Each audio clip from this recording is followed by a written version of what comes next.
Okay, I gotta try and remember how this even goes. Yeah, I don't know. It's been, 2 years since we've... Something like that. How do you do? We're about to unfold the story of Ghost of Frankenstein. My son, would you destroy that which I, your father, dedicated his life to creating? What if it had another brain? Whose brain? Your brain. Bohmer! What good is a brain without eyes to see? I warned you that you might regret this action. We've warned you. You've been warned. Welcome back to Frankenstein Minute, the podcast that dissects the Universal Frankenstein film series minute by minute. I'm Bill Evenson. Wow, excellent. Well done. I know. I've been working on it. Well, it helps. Let me do it again. It helps to rehearse. But and I'm Tom Lang, and you join us for minute 11 of 1942's The Ghost of Frankenstein. All new thrills. All new thrills. Sorry. Yeah. Is that the actual title? All That's New the Thrills, title. All the new Ghost thrills. of Right on the Frankenstein. side it says. Yep, we are referring, of course, to the Magic Image Universal Film Script Series Classic Horror Films Volume 4, The Ghost of Frankenstein. Volume 4. Otherwise just because it was the known fourth as- one that came out. Yeah, There's no otherwise- rhyme or reason to this, right? Like Well, the there- first one was... first one was Frankenstein, second was Bride, third was Son. So yeah, there is a rhyme and reason. when did Dracula come in then? Long It after? came later. Well, no, because they number the Frankensteins 1 through 5, I believe. You've got them out of order then. Oh, I see. You've got a hardcover version. I've got way too many It's going to copies. take long... This Yeah. is going to be a long one, Jeff. Jesus Sorry. Christ. We are still with Bohmer and Yep. Dr. Kettering. Kettering has just explained that everything is great about the brain operation. It's wonderful. In fact, it's wonderful, wasn't it? Yep. He asks. He asked... Bohmer's not quite as enthusiastic and gives sort of a scoffing, oh yes, Yeah. wonderful. Yeah. Yeah, it was great. Yeah, Kettering has a bit of a Stan Laurel quality to him. Is that just me? Well, I didn't see that, but now you mention it. Yeah, I just thought I'd throw that out there. that's pretty apt. He also knows his place as a side character. He thinks it's weird that Bohmer keeps living in the past because he has no past. He's a side character. He exists just for he was just born a minute ago. Just for the 3 or 4 scenes that he's in. Yeah. It's kind of like the guy in Abbott and Costello Meet Frankenstein that I always forget is in that movie. Because Dr. Stevens or something, he's a completely forgettable character. Yeah. And he gives it's a sort of a John Bowles-ish. Yeah, I suppose. Kettering here, at least. I mean, this guy is from Texas. There's I think. one thing I find interesting about the guy from Abbott and Costello Meet Frankenstein, which is when he decides, all right, I'll go out to the circus, or where are they going? It's a masquerade ball. Well, I'll go, sure. Yeah. Like, it just seems totally out of place. It does. It's just completely... So it makes him more interesting to me. Then he's part of the climax, but just barely. We're going to have to talk about this more in 6 years. Yes. Well, and I think, this guy, I can't remember his name. I'm sorry. There you go. But... did we talk about him last week? We talked about him a few weeks ago. Okay. Just so, Tom is looking up the actor. Barton Yarborough. Barton Yarborough. Which I believe he's from Texas. So he's given a little something here because he has given himself sort of a vaguely European accent. Like Stan Laurel? I mean, it's not British, but it's not anything specific. It's just there sort you of go. It's very Frankenstein in that. Yes, it is. Yeah. Where's this guy from? I don't know. Frankenstein. I give him credit for doing that. Mm-hmm. Going the extra mile and giving him some character to a really, really bland part. That's really bland part. He's basically exposition to, give Bohmer, feed him the straight lines, and then Bohmer can respond. Yeah. Is basically why he exists, and then there's another reason later on. There's one more reason. Yes. Later on. Oh yes, wonderful. And he crosses over to a pop machine to get himself a soda. That's every time. That's what it looks like to me. Really? Yes. He walks over, the way he walks over to it, and he kind of pushes a button and reaches down. Yeah, he does, doesn't and he? it looks like he's getting a candy bar or a soda or something. All right, and then he'll grab the Coke out of there, and then the little opener is right up at eye level. Yep. Oh, I miss those. Actually, he turns a knob, but he sits with his hand on it for about 3 seconds, and it doesn't seem to move at all. So I think it might be glued in place. It's just for looks. Yeah. And I like how Kettering doesn't make eye contact with Atwell. No, he's looking at the papers he has in his hand. Through this whole time, he's saying stuff, like he says, why always live in the past and all this stuff. Well, it's as Bohmer is getting himself a a treat. He says, a bit belated perhaps, but wonderful nevertheless, in typical at-will delivery. Yeah. We love him. Then Carter says, why live always in the past? You've allowed that one mistake of yours. You think of yours is key. Oh, I didn't even think about that. Yeah. That one, you could say you've allowed that one mistake to embitter your whole life. Sharp, isn't it? But you allowed that one mistake of yours, by the way. Yeah, right. You're the one that fucked up. That'd be awesome because he's looking down, if he went, you've allowed that one mistake of yours, and then looked up and paused, and then Bohmer looked over. We could probably we could, with AI, we could probably make that happen. There you go. Yeah. The AI version's going to be much better. Much better film. I like to think that he doesn't make eye contact with Atwill because he's been to some of Pinky's parties and now he can't quite look him in the face anymore. Yeah. Oh, yeah, well... So the other thing, you've allowed that one mistake of yours in Us Living in the Past. This is a somewhat, not germane, but it's, again, something we talked about with Pinky's parties. This is in some way a reflection. I don't believe it's intentional, but a reflection of Atwill's life at that time. Yeah, so I think that's interesting. Art imitating life. A little bit. Also, he says he didn't make a mistake. He made a slight miscalculation, which is another word for a mistake. No. Yeah, no. Yeah. We're splitting hairs here. If you want to get down to semantics. How many no's? Four no's. Yeah. Oh, I see. Semantics of between slight miscalculation and a mistake. Miscalculation versus a mistake. Yeah. They seem to have this similar. I'm guessing in the thesaurus, miscalculation and mistake are reasonably close. Oh, and in the script, he says, "Wonderful, wasn't it?" And Bohmer says, "Wonderful, bah! I did the same operation 10 years ago." Fucking guy thinks he's all special. I like it better the way it's performed in the film. Okay. Versus having another tirade. I think he's trying to brush it off. Bohmer is. That's true. And I like that. I think it makes him a more interesting character. Yeah. A little more dimensional than just always Yeah. There's more later. So I agree. Yeah. I agree. The way Atwill's playing it is a little more like a wistful, like a real person, maybe, like a human being, but wistful. Well, we're going to talk about it some more, so I'll just wait. But so the thing they're talking about is removing. It's the first time a human brain has been removed from the skull, subjected to surgery, and then replaced with success. We hope. Yeah. So I guess I would assume Bohmer did that, but without success. Except he's very adamant that he says it next, but that it was successful. So well, I think and his patient presumably wasn't violently dementia precox. Yeah. I think you can learn from your mistakes. Yeah. I'm assuming Bohmer has, to a degree, in that he was able to guide Ludwig to do it successfully. Then what happened to the patient I don't think Ludwig Frankenstein could have done this without Bohmer. That's a very interesting point that I was going to bring up in a little bit, too. Okay. One thing I wanted to say was, well, maybe I'll bring it up now, because this is also from the script. He says, and what happened to me? I was discredited, disgraced. They took my license away from me, forbid me to practice. Blah, blah, blah, blah. Kettering says, we're lucky to have Frankenstein take us both in, give us an opportunity to experiment with him. And this is where Bohmer says, well, why shouldn't he? He could pick my brains, practice my theories, follow up my experiments. Yep. And Kettering, parentheses, good-humored, sometimes I wonder why you live under this roof, feeling the way you do. And Bohmer angrily, I'm only probing my own theories for my own satisfaction. That operation you just saw Frankenstein so brilliantly perform was known 10 years ago as Bohmer's Folly, which I love. There we go. We have the episode title. There you go. Bohmer's Folly.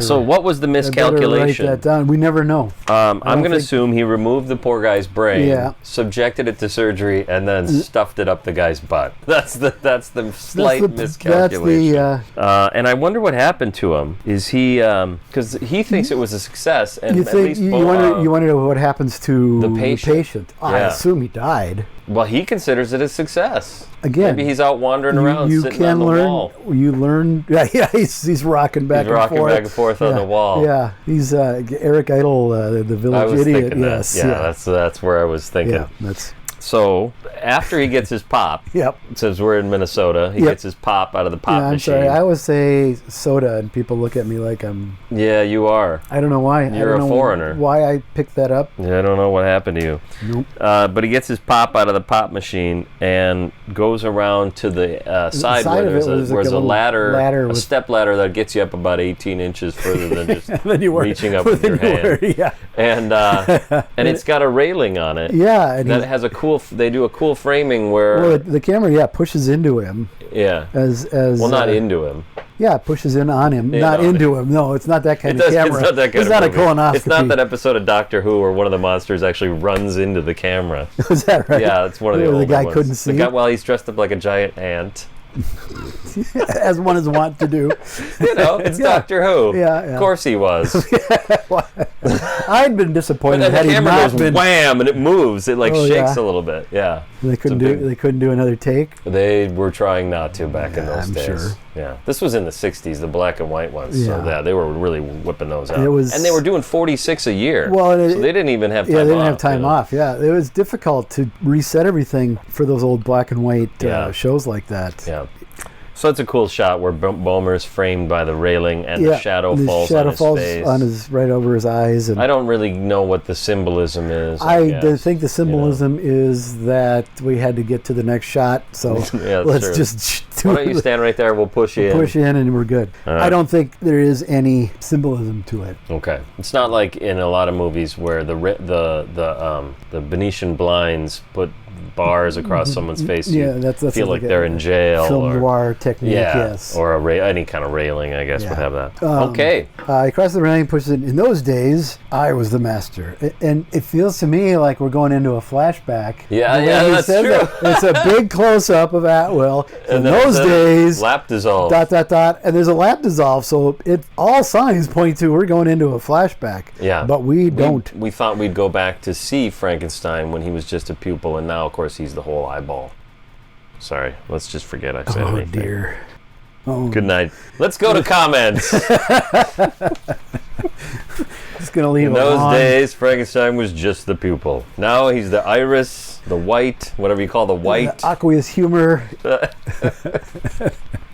Oh boy. All right. Well, so we lap dissolve. Well, he too. says Frankenstein was just the pupil, but I made a slight miscalculation, and we repeats. lap dissolve. Yeah, he repeats it. We lap dissolve to Igor and the Monster on the Little Europe backlot set. The subtitles inform us that ducks are quacking when, in fact, they are geese. There may be ducks quacking, but I can't hear them over all the Oh, geese. the geese! Yeah, Yeah, I actually I wrote geese, right? yeah. But then later we'll have more to say about the geese too. Yes. But geese are truly annoying assholes. If you're not, Oh, geese are fucking awful. yeah, if you're not in any part of the world where you encounter geese on a regular basis, they're assholes. Golden Valley, where we used to live, was notorious for having tons of geese. Yeah, So we'd get them in the yard, and of course they shit everywhere, sure.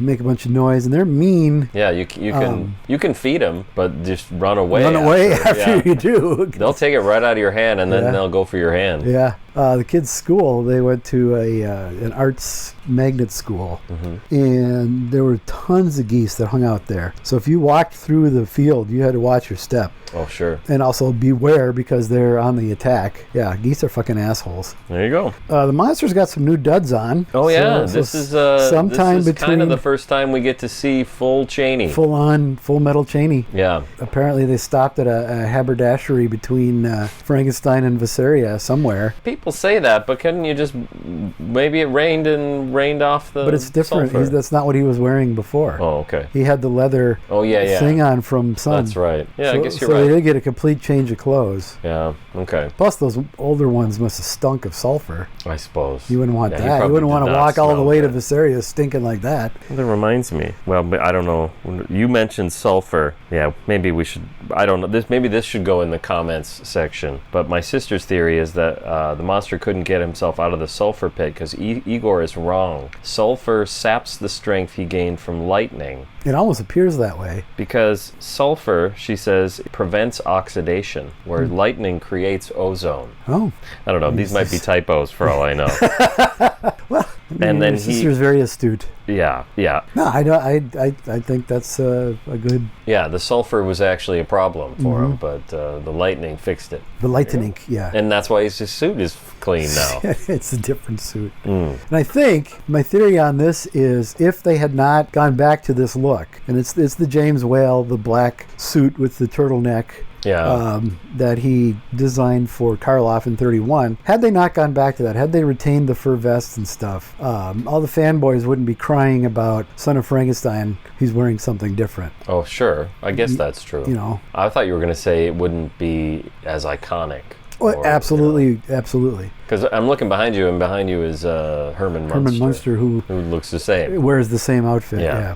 Well, he's supposedly the Frankenstein monster, Herman. Well, duck. Not according to Rob Zombie, but in the actual real Munsters. Okay, so they specifically say he's not in the Rob Zombie one? Yeah. Okay. Yeah, there's a whole origin thing that is not very good. I just remembered I didn't watch the whole thing. I only watched that person that made it black and white and put the laugh track and stuff on it. Yeah. Show's music. All right. Anyway. He certainly likes that look. He's kind of got the goth look that he really seems to prefer. The monster. You mean he doesn't get a Frankenstein Minute T-shirt? I don't know what he should wear. You know. What's a good look? Just he's got the hoodie. Polo shirt. He's got the hoodie and the logos on the back. There you you don't go. see it because of the jacket. It's too bad. It's a shame. Yeah, it's a shame.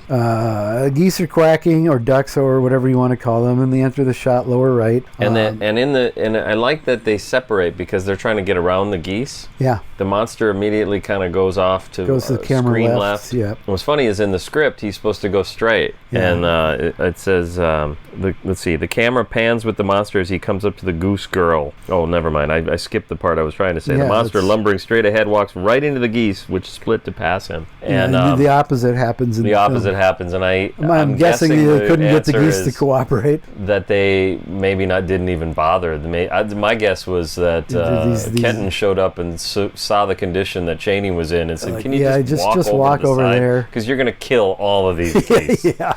Stomping on them. Carnage.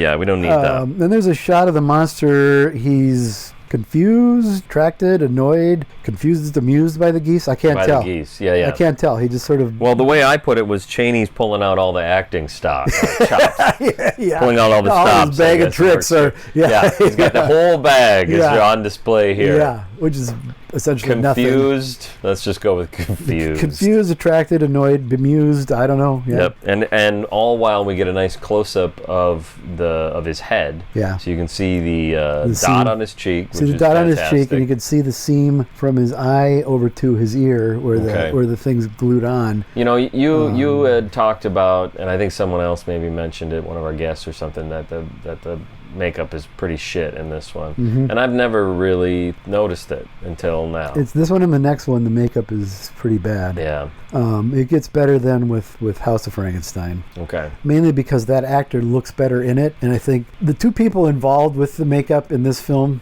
were not enthused about working with the other. Okay. You know, there was a definite... Pierce and who? Pierce and Chaney. Oh, I see what you mean. Chaney hated wearing this makeup. Pierce hated putting it on him. Yeah, I suppose. Because he was, not too happy about it. And as Tom Weaver says, or one of the Bruni, that he would partake of his favorite pastime, belly aching, and made it clear to anybody who would listen and to anyone who wouldn't that he hated this. It's really weird because yesterday, I think it was, somebody posted a picture on Facebook on one of those groups, not our group, with all the different Wolfman makeup, including one from '64 that I didn't even realize existed. Oh, is it that face of the screaming werewolf? Oh my God! And our listener Mike Herman, I believe it was, replied to it and said, "House of Frankenstein is the best one." And in those pictures, it was definitely true. So it's something I'll have to look think for. about. Yeah. But it's funny that you're saying the Frankenstein makeup got better when they did House. Couldn't just be because of the belly aching. I mean, Lugosi had it. There was his own issues, I suppose. Yeah. He's just physically not well suited to it. Oh, absolutely. A poor choice to wear that. Yeah. And again, someone that Pierce didn't like working with and didn't like working with Pierce. Okay. I think even more so than Chaney, because Chaney tolerated the Wolfman, didn't particularly enjoy it, but he felt sort of some pride of ownership because he was the only actor to play that role. Okay. Whereas, he had to assume the mantle of all these other characters that Karloff created or Lugosi created. Yeah. Frankenstein Monster, The Mummy, actually followed in the footsteps of Tom Tyler rather than Karloff in that instance. That's technically true. And I think Tyler's fantastic in The Mummy's Hand. He looks great. Yeah. The makeup is really, really good. By the time we get to the Mummy's tomb and Chaney, it's a rubber mask glued onto his face. Yeah. And it really looks it moving forward. Yeah. Oh, well. Oh, well.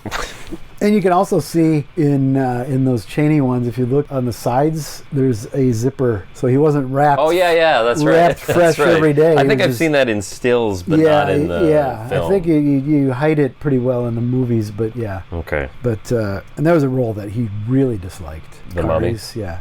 It doesn't matter. Nothing to do. It could have been anybody. Could have been anybody. Who cares? And I am betting that 9 times out of 10 we're looking at somebody else. We're looking at Eddie Parker, Bill Perkins, one of those guys, rather than Chaney. Because why would you put up with him if he's a pain in the ass? Yes. Pay him to use his name and move on. Yeah, that makes sense. All right. Well, I mean, sometimes you can tell it's him, right? Yeah. It's like closer shots, things like that. But any kind of action thing, I'm guessing it's somebody else. Well, all right. So the Goose Girl approaches, trying to get past, and Igor intercepts her. So they don't speak. They don't speak till the next minute. I looked up what a goose girl is because it's referred to in the script like everybody knows what a goose girl is. Oh, yeah, it's a goose girl. Oh, yeah, you know. And the only thing I really found is there's a Grimm's fairy tale called The Goose Girl, which I didn't bother to read because it was too long. Okay. And I didn't care. Okay. I guess it's basically like what a shepherd. But, yeah. Because Goose Boy was unheard of in those days. Oh, yeah, no, that's... but they broke new ground in the 60s and 70s. That's right. Yeah. Now it's considered Goose Person. Yes. Yeah. Okay. That's it for this minute. I guess so. All right, so now I got to figure out which wise-ass questions to go to. Well, in the meantime, I have one. You have a wise-ass question? I do. Let's see if I can find it here. Oh, my goodness. So that sound that you hear... is me saying it. No. Got any more questions, wise ass? It means we have another... Got any more questions, wise ass? Okay. This comes from our dear friend, Doc Ivan. Okay. Which he sent directly to me in a message, and I think maybe he meant to send it to you. He got us flipped. When you'll realize when you hear the question. All right. When Lugosi's part in Ghost finally ends and all of the kudos have been given when it comes to the last 2 films, no disrespect to Karloff, being that he was the best part of both of them, will Bill finally change at least some of his attitude towards Bela? I think he's talking about me. Yeah, I see what you mean. Yeah. That was too complicated for me to follow. So the question is when Lugosi's done in this part, and we're giving him all the love for being Igor, we love him as Igor. Oh, I see what you mean. Moving forward, will our attitude still be giving him kudos, or will it? I see. But then maybe that is right then, because I'm the guy who's been the Lugosi defender generally. Right. You know what? I'm going to go with yes. Because it's going to get really bad. It gets really, really bad. Yeah, so that year will be... Before it gets better a few films later. Yeah. Even in this film, Lugosi isn't as good as he was in the last one. So we've really hit peak Lugosi last season. We hit peak Lugosi last season, yeah. Yeah, that's the answer. Okay. We might start trashing him now. Probably not. No, I don't think so. Soon. I think he's...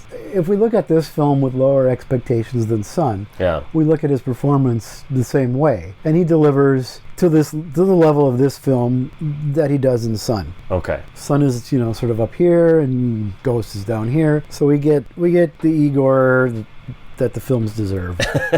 I don't know what I'm trying to say. Never mind. I love it. It turned into you there for a minute. Okay. I had this idea that we'll see how well it worked out, but... Well, you kept showing me picture after picture of people... I did. Well, we'll just see how it worked out, because now what are we at now? 40 minutes? 60, 80 minutes? A little under half hour. Okay. Anyways, cut that part out. Cut this part. Cut it all out.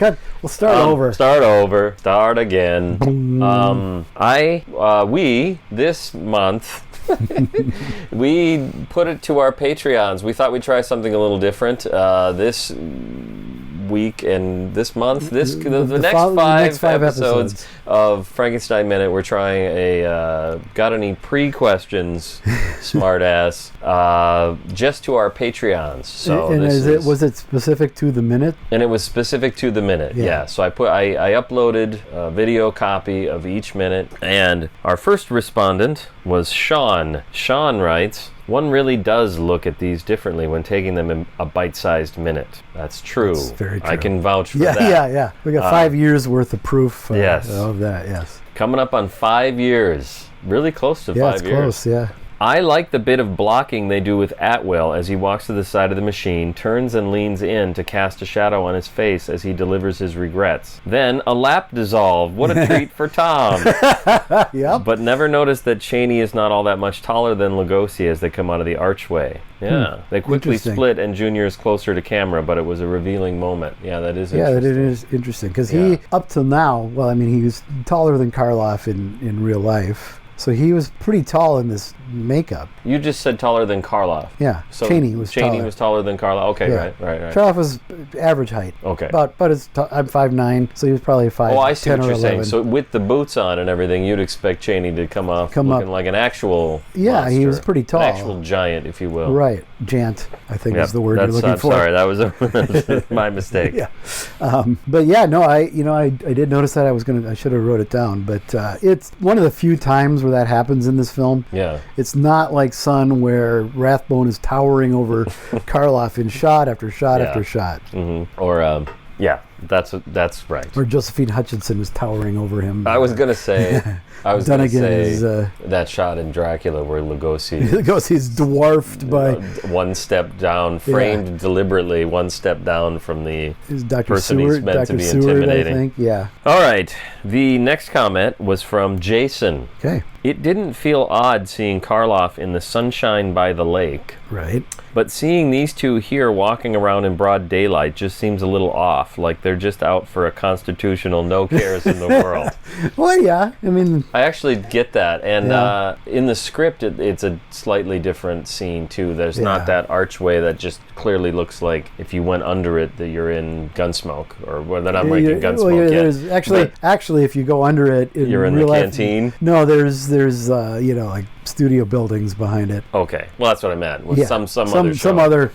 Anyways, in this case, I think it adds to that, and also just the. Well, Thrug has that bucolic sort of. Yeah. It's like when the monster is walking up to the waterfall in Bride. It has that same sort of. Yeah, that's true. But that is on a set in the studio, so it has a heightened quality. This is, like he says, outside in the real world. I think an example I could use is Night at the Opera. There's a scene where they've been put in the brig on the ship, and Harpo is trying to escape, and he's on a rope, and it goes up and down, and it's sort of pointless. But it's shot on a real ship in really bright daylight. And it just seems weird for the Marx Brothers to be that brightly lit in the real world. It just doesn't quite work. Okay. So I think that's the same sort of situation here. I think that goes away as we get further into the little Europe set and away from this archway. I agree. We'll see that over the coming weeks. Yeah, that's a good point. This shot in particular. This shot, the introduction of them walking in, it does seem like, they're like between takes just going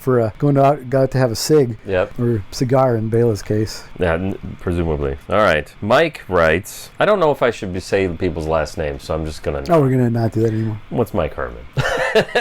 So I figured it was Jason Tucker, right? That was Jason Tucker, true. Mike Herman, gentlemen, please permit me one last whack at the dead horse.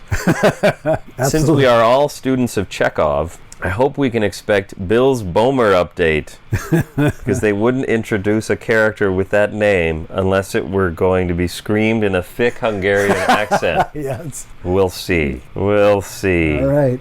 Okay, so that's that. Then I wanted to also... Here's the thing. Those are all the comments we got from the Patreons that are specific to this minute, but we've also received comments on past minutes. Okay. So that's why I'm kind of like wondering if... oh boy, I hope this loads correctly. Oh, it did. Oh, excellent. Excellent. This is a response to our episode 402. Oh. So this is going back a ways. This is the Barsky. The Barsky episode, yes. This is Dino ST. At the Classic Horror Film Board writes, a couple of things. Great episode. A lot of interesting points brought up. But I was waiting. I don't buy that Lugosi not being as good as Igor in Ghost is limited to production and script. He's simply not acting the part. This is really timely because we were just talking about this. He's lost the graveliness of his voice in Yes. most of the film. Yes. He mostly just sounds like Lugosi. He says also, well, do you want to address that one? You said yes, we agree, yes. We've already That does not do that voice the whole time. We've talked about that in episodes beyond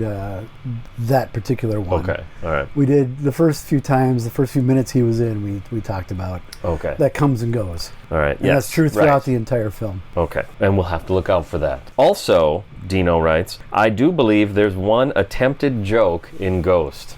We must have said there's no jokes in it because it's really not funny. Not. He says, and that's when he stands in the wrong place and misses the lightning, well, he writes lightning, and walks over to the spot it just hit. I say this only because of the goofy music accompanying this piece of action. Yeah. I think we addressed that as well. Oh, and he's got one more. And finally, did we ever discuss that Donegan's character and casting as Peter was maybe trying to capitalize on the popularity of the Our Gang short films that were in the theaters at that time? That's a theory I've always had. That's interesting. I've never thought of that, but that's... So that's 30, they're making it in 38. Yeah. That's prime Our Gang. Well, Our That's Gang, when the Little Rascals, Our Gang, whatever you want to call them. went on absurdly long. It went on ridiculously long. It started in the silent era. Uh-huh. In the 20s, I think. Better get it right. Jason's a big fan. Is he? Yeah. Well, I got a book up there that will...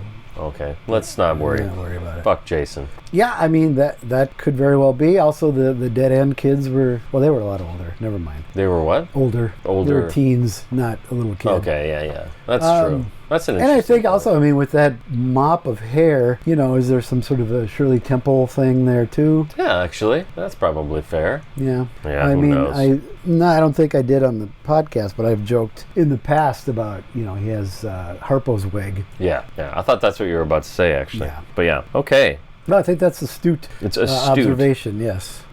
Can't beat that. Nope. Astute, Dino. Yep. All right, and that's it. If you want your wise ass comment or question read on the podcast, As ineptly answered as these were. answered as these were.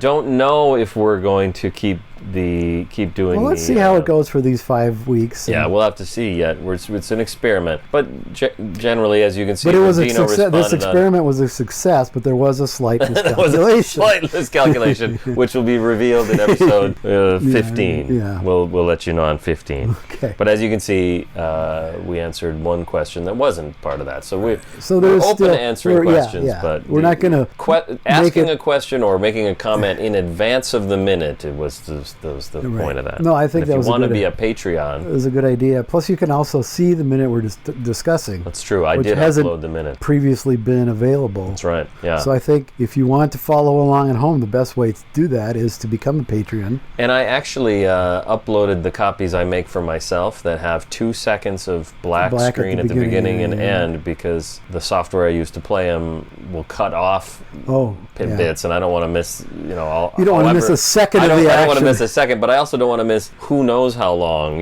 My computer's making a decision. Sure. The other thing I do is I plaster the word minute 12 or right, minute and 11 graphic. right on the screen. No, I think So fuck people if they don't like it. Nobody complained. Well, I haven't no, seen I it. think I think that's helpful for It's again, especially those, helpful for me if I'm playing it in a playlist and I'm walking through the room and I see it. But I think people playing along at home, I think that's helpful. That's true as well. too. Yeah, it's helpful. It's all good, especially if you don't care enough about the movie to have the shit plastered all over the screen. And let's just stop there. I think that's enough for this week. Okay. Well, how does one though become a Patreon subscriber in order to get all this fabulous stuff? Tell us, Bill. Well, because you didn't I'm glad you asked, Tom. You didn't mention who this segment was sponsored by. This week's segment of Wise Ass was sponsored by our good folks at patreon.com/Frankenstein Minute. Sign up at the $2 level and get every Frankenstein Friday episode on Frankenstein Thursday if that is tolerable to you. Or you can just hold on to it and wait till the next day to listen to it. Or bonus Or not content. listen to it at Or all, don't for listen. that Yeah, that's matter. true. You don't have to listen to our podcast. You It's can not still compulsory. You can still sign on at the $2 a month friend level Yeah. and not Yeah. pay attention to it at all, like There my you wife. go. That's my right. wife does. Like so many of our Patreons do. So we're not going to do the $5 a month. You get a tote bag level, or Well, at $10 you get the travel mug. I mean, we'll have to see how this goes. If the no, we're not going to do that. Okay. I was going to say maybe we get the ask a question in advance tier. No. No, like that? That's too complicated. Yeah, it's kind of It's complicated. something we got to pay attention to then. Oh, that's true too. Yeah. All right.